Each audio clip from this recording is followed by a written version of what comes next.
Thanks very much, Kitty, and look, it's fantastic to be here today, and I would have loved to have had a bit more time to share what would no doubt be some very interesting discussions as the day goes on.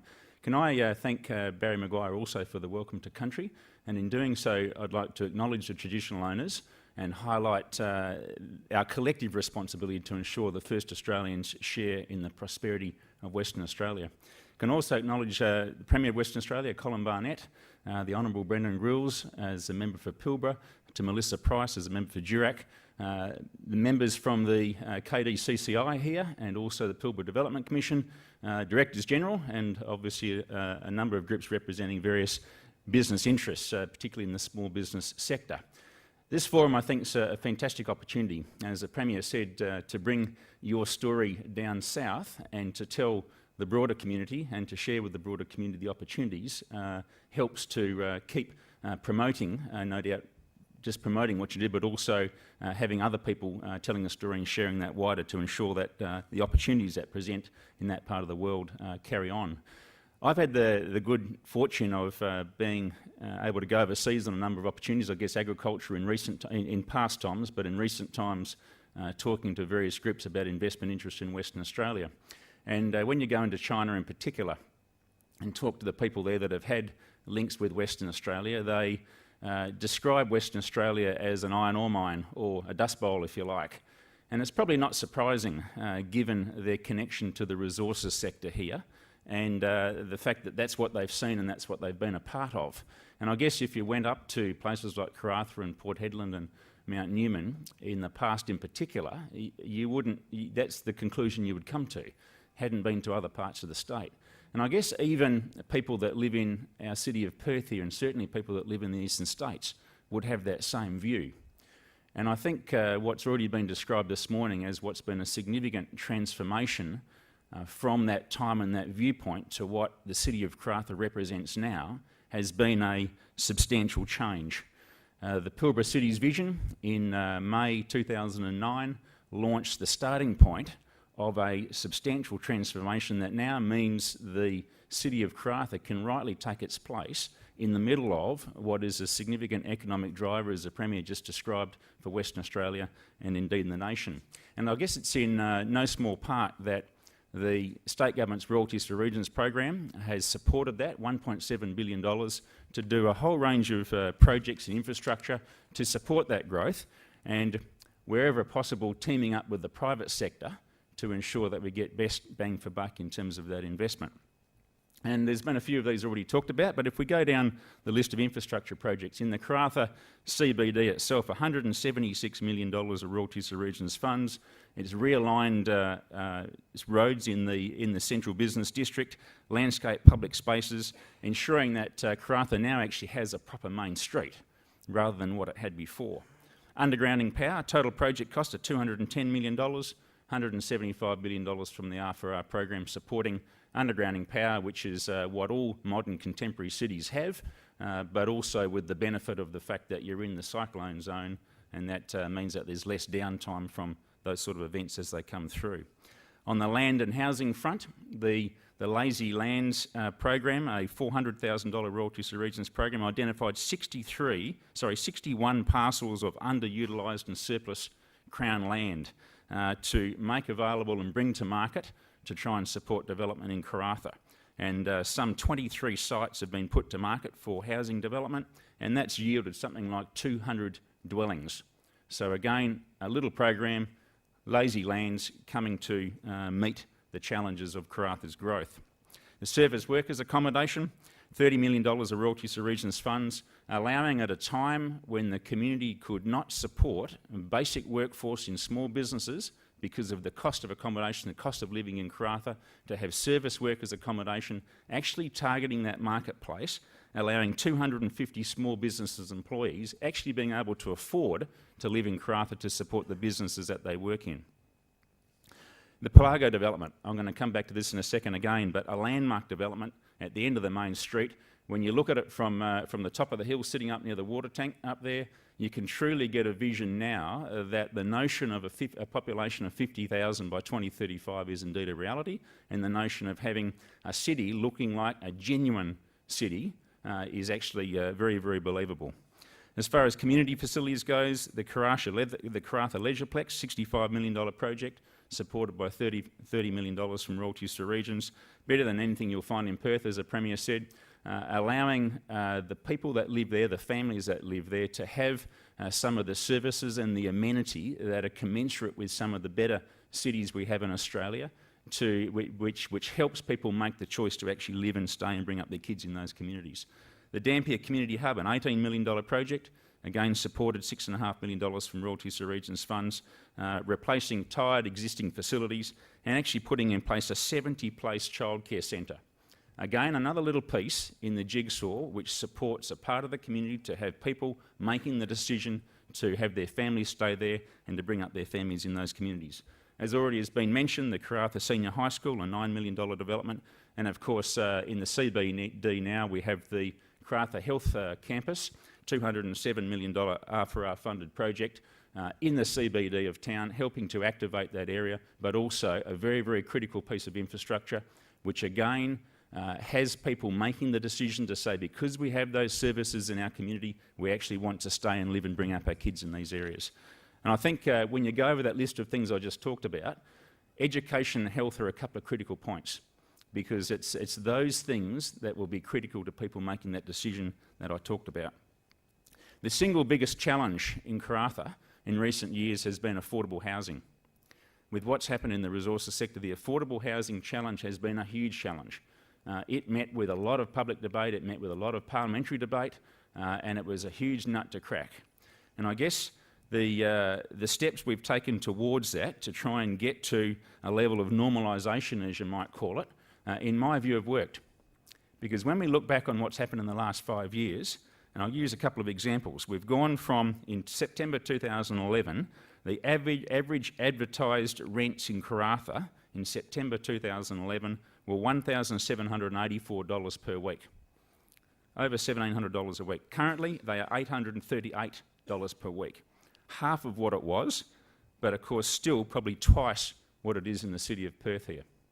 But again, a significant step in the right direction of normalisation. The averaged advertised housing prices in 2011 were around $900,000, currently $590,000.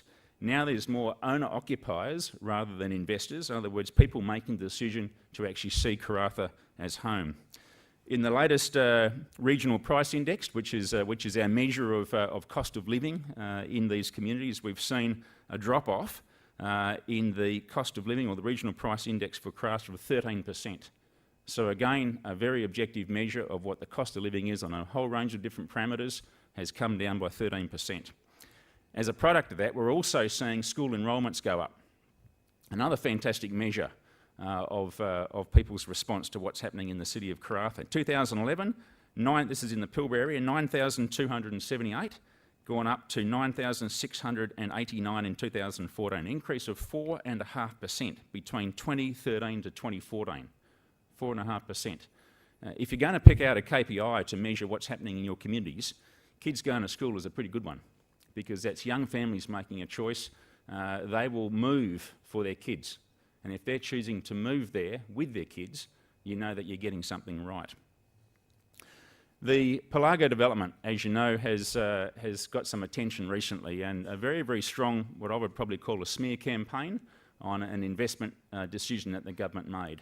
The notion of it being linked to any sort of political donations is absolutely without foundation. And the fact that, and the notion that it is government speculating in the property market is absolutely without foundation. And to me, those sort of comments come from people that do not have an understanding of the Pilbara, certainly didn't have an understanding of the time that the Pilbara went through before we get to this point now. You go back 2 or 3 years and most of you will remember what happened and what the nature of the marketplace was, and certainly doesn't have an understanding of what Pilbara Cities as a vision is all about. That decision, I would go back and make that same decision today. The notion of taking a government dollar, putting it on the table and leveraging the private sector to come to the table is exactly what we want.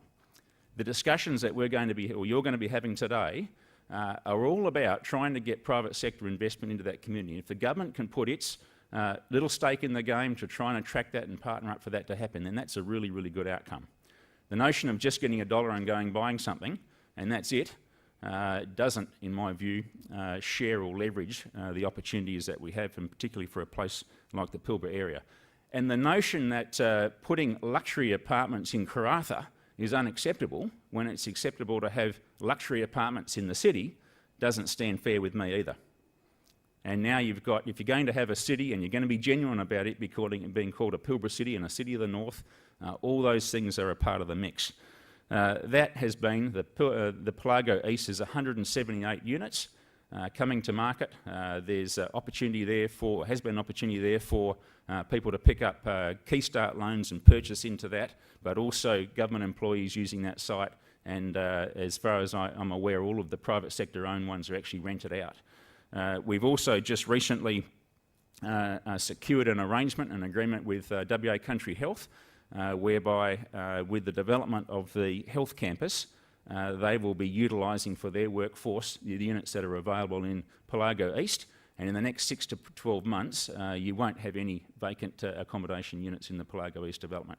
So going back over that, I'd make the same decision today. I think I was the Housing Minister at the time, and Brendan was the Regional Development Minister. It went through Cabinet. We would make the same decision today. It got the right outcome. It brought private sector resource to the table. And most importantly, at the time, the issues was the cost of living in Karratha. We were able to have a positive effect on that and bring it down to hopefully get back to something that's more normal. And of course, it's really important that you don't blink when you have a vision like this, and government hasn't blinked. You're now seeing the start of the construction of the Karratha development. Now, the Karratha development was launched with a $66.7 million decision back in 2011 on the old swimming pool site. So you know where the swimming pool site was at the bottom of the main street. That's all gone there now. It's been a bit of a bare patch for some time. But now the Karratha development is coming to construction stage, and you're seeing some work starting to happen there. That will involve a 4-storey commercial building with some retail activity and retail precinct at the bottom, and also a multi-level car park at the back and some more service worker accommodation supporting the significant demand that there is for service worker accommodation in Karratha. There's a stage 2 and also include a public square in there, so some local amenity and local space to be able to utilise for families and the like. But also in stage 2 some more commercial space, and also hopefully soon a hotel development on that side, another 4-star hotel development in Karratha. So we've seen what we've done in the past on the residential and the light industrial space. We're now looking at the commercial and retail space. Another little piece of the jigsaw in supporting the business community to ensure that they are able to have space to utilise, to be able to offer their services and business to the broader community and link in, and of course make those opportunities a success going forward. I think it's a really important point that when you look at a Pilbara city's vision and the full complexity of that, it's made up of a whole range of things. And having the Karratha now as the one of the last stages of moving towards that Pilbara city's vision is a really, really important piece of the jigsaw puzzle. And it ties in the hospital, it ties in the rec centre, it ties in the streetscaping, it ties in the Pelago into one coherent whole, what you would call a genuine regional city. The Pilbara city's vision is to have more families living and working in the Pilbara. And having fly-in, fly-out workers in TWA camps is contrary to that vision. And whilst I accept, and it's very important, that we have a FIFO workforce, and if you use the examples on the continuum right from the east of Leonora, there's no way there's going to be a legacy outcome. Operational and construction workforces need to be in a FIFO camp. At the other end of that, if you come to a place like Karratha, where you've now got amenity, you've now got growth, you've now got residential populations, if we get regional development right, which is what I'm seeing with the Pilbara city's vision in Karratha, there are less and less excuses as to why you need a TWA workforce alongside that. In the Pilbara area, there's something like 50,000 TWA beds. And it's really important that we need to ensure as a government that we don't have that stifling the investment opportunities in the Pilbara, the investment opportunities in places like Karratha. But of course it is also understood that in construction, and in all those phases of growth and development that a TWA workforce is absolutely appropriate. It's also important that if it has to happen, then integrate it into the community. Ensure, and a very good example of that is Rio in Wickham, where I think I asked Peter Long, as the Mayor of the City of Karratha, would you have one of the Rio camps in the middle of Karratha? I think his answer was yes, because it fits in, and it means that the people that stay there, the operational workforce, get to use the local facilities in town. They get to go to the leisure complex. They get to go to the local pub. They get to have a meal down at the local restaurant. And I think that is important to, that integration is important to support the small business community with making your investments and making the decisions that you need to make to support the growth of the community and also support the services that are increasingly in need. And I think John Lally also talked at one stage when I had a chat with him, or it might have been someone else, about the importance of having that commercial space in town, addressing the high cost of housing, addressing the high cost of living, addressing the high commercial rents, but also ensuring that we don't have a direct competition with workforce accommodation that actually challenges some of those opportunities.